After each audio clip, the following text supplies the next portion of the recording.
Right, let's do these questions. A.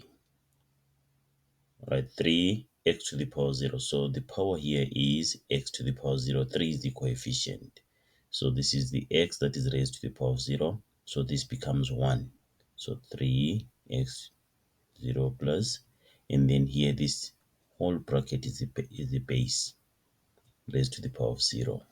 Okay, so meaning that this becomes 1. So it's 3 times 1, then plus, and then this whole thing becomes 1, because this is the base raised to the power of 0, so that is 1 there. And then 3 plus 1 is equal to 4. And then b, well, this is the power of the quotient, and also power of the product, and also raising a power to a power. So it's a combination of the exponential laws. So let's distribute 2. It becomes negative 12 to the power 2, then x cubed to the power of 2. And then denominator becomes 15 to the power of 2, and then y to the power negative 2 to the power of 2.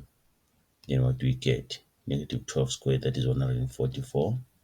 And then here is raising a power to a power, that's x to the power 6. And then 15 squared, that is 225.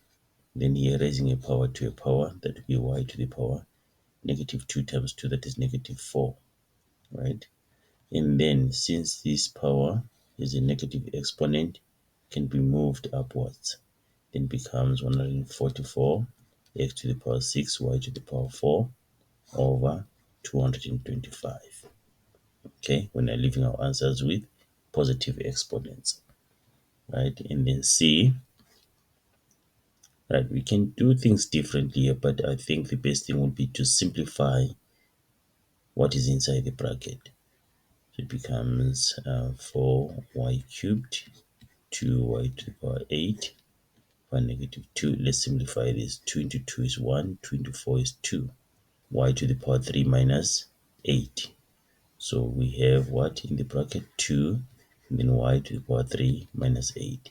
When dividing powers with the same base, we subtract the exponents. Okay, so denominator remaining with 1. And then to the power negative 2. So this is just same as 2 times y to the power negative 5 raised to the power of negative 2. Then we distribute the negative 2, becomes 2 to the power negative 2. And then y to the power negative 5 to the power negative 2. Then what we get? Negative 5 times negative 2, that is 10. So it's y to the power 10 over 2 to the power 2. This power is a negative exponent, so you can move downwards and become a denominator with a positive exponent. Then this becomes y to the power 10 over 4.